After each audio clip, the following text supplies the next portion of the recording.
सर्वांना नमस्कार. मी कैलास पुयड. माझी नियुक्ती पवित्र पोर्टल टप्पा 2 अंतर्गत इंदिरा गांधी कनिष्ठ महाविद्यालय नांदेड या ठिकाणी झालेली आहे.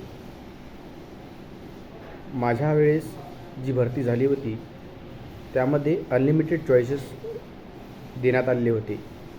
मात्र सध्याच्या भरतीमध्ये चॉईसेस हे लिमिटेड देण्यात आलेले आहेत. तरी सर्व होणाऱ्या भावी शिक्षकांनी पसंतीक्रम देत असताना योग्य ते पसंतीक्रम द्यावेत. ज्या काही जाहिराती सरकारतर्फे टाकण्यात येतील त्या जाहिरातीचा आपली कॅटेगरी कोणती आहे, आपला विषय कोणता आहे, त्या सर्व बाबींचा चांगल्या प्रकारे अभ्यास करावा आणि त्यानुसारच पसंतीक्रम द्यावेत. काही ठिकाणी काही विद्यार्थी जागा जास्त आहेत म्हणून त्या ठिकाणी पसंतीक्रम देतात. मात्र तसे न करता आपला प्रवर्ग, आपले मार्क्स, आपली कॅटेगरी आणि आपला विषय या सर्वांचा विचार करून त्या ठिकाणी पसंतीक्रम द्यावेत. ज्या काही महिला भगिनी आहेत त्यांनी आपले पसंतीक्रम देत असताना त्यांची सुरक्षितता आणि त्यांची सोय या गोष्टी पाहून पसंतीक्रम द्यावेत. तसेच ज्या महिलांचे हजबंड नोकरीला आहेत अशा महिलांनी पसंतीक्रम देत असताना आपले माहेर, सासर किंवा आपल्या पतीच्या नोकरीच्या ठिकाणाच्या आसपासचे पसंतीक्रम द्यावेत, जेणेकरून त्यांना पुढील काळामध्ये कोणती अडचण येणार नाही. त्यानंतर आपण पसंतीक्रम देत असताना हे लक्षात ठेवलं पाहिजे की स्थानिक स्वराज्य संस्था आणि सरकारी ज्या काही आस्थापना आहेत यांना सर्वप्रथम पसंतीक्रम देण्याचा विचार करावा. कारण त्या ठिकाणी सर्व प्रकारच्या सोयीसुविधा असतील किंवा इतर प्रकारचे जे काही नियम असतील ते काटेकोरपणे पाळले जातात. ज्या प्रकारे रयत शिक्षण संस्थेमध्ये आपण विद्यार्थ्यांची जी हेळसांड झाली ती पाहिली, ती होण्याची खूप कमी शक्यता असते. त्यामुळे शक्यतो स्थानिक स्वराज्य संस्थांना आणि सरकारी शाळांना सर्वप्रथम प्राधान्य द्या.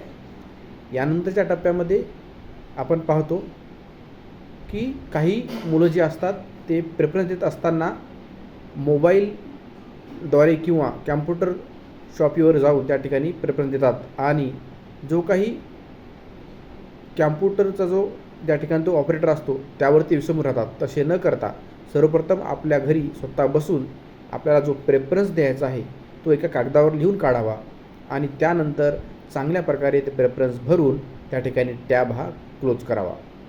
यानंतर आपली निवड झाल्याच्यानंतर जी काही कागदपत्र पडताळणी होते त्यासाठी सर्वांनी चांगल्या प्रकारे तयार राहिलं पाहिजे.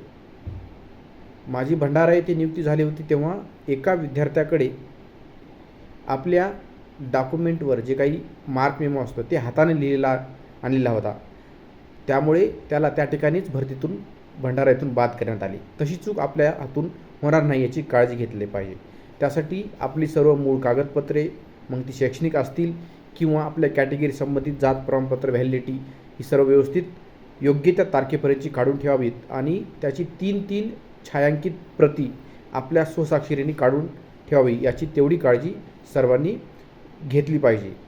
तसेच आपली कागदपत्र पडताळल्यानंतर ज्या ठिकाणी आपल्याला शाळा निवडायला सांगतात तर शक्यतो सर्वांनी एक शिक्षकी शाळा किंवा ज्या ठिकाणी पटसंख्या कमी आहे अशा शाळांचा अभ्यास चांगल्या प्रकारे करावा, जेणेकरून पुढील काळामध्ये आपल्याला त्रास कमी होईल.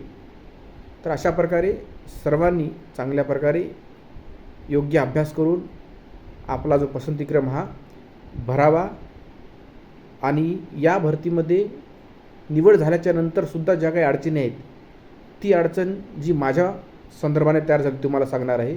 माझी नियुक्ती दुसऱ्या टप्प्यामध्ये फेज 2मध्ये इंदिरा गांधी झाली होती. त्या अगोदर मी दुसऱ्या टप्प्याच्या पहिल्याच राऊंडमध्ये मी जिल्हा परिषद भंडारा येथे 6 ते 8साठी पदवीधर शिक्षकपदी नियुक्त झाले होतो.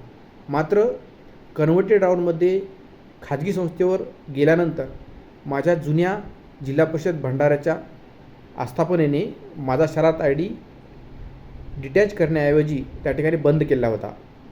त्यामुळे मला नवीन ठिकाणी तो शाला तारडी अटॅच करण्यासाठी खूप अडचणी आल्या.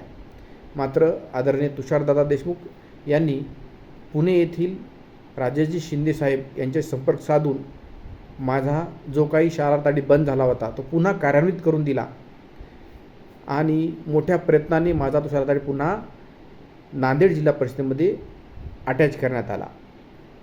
त्यामुळे जे कोणी भावी शिक्षक असतील ते पूर्वी एखाद्या पदावर कार्यरत असतील तर त्यांनी आपला शाला तारडी बंद न होता तो अटॅच आणि डिटॅच याच प्रकारे योग्य प्रक्रियेने कसा होईल याकडे चांगल्या प्रकारे लक्ष द्यावे.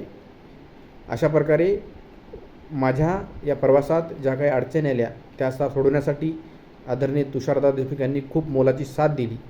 आज मी ज्या पदावर आहे त्यासाठी आदरणीय दादांनी जो हातभार लावला त्यासाठी मी त्यांचा ऋणी असेल आणि सर्व भाऊ शिक्षकांना त्यांच्या पुढील कार्यासाठी मी शुभेच्छा देतो आणि थांबतो. धन्यवाद.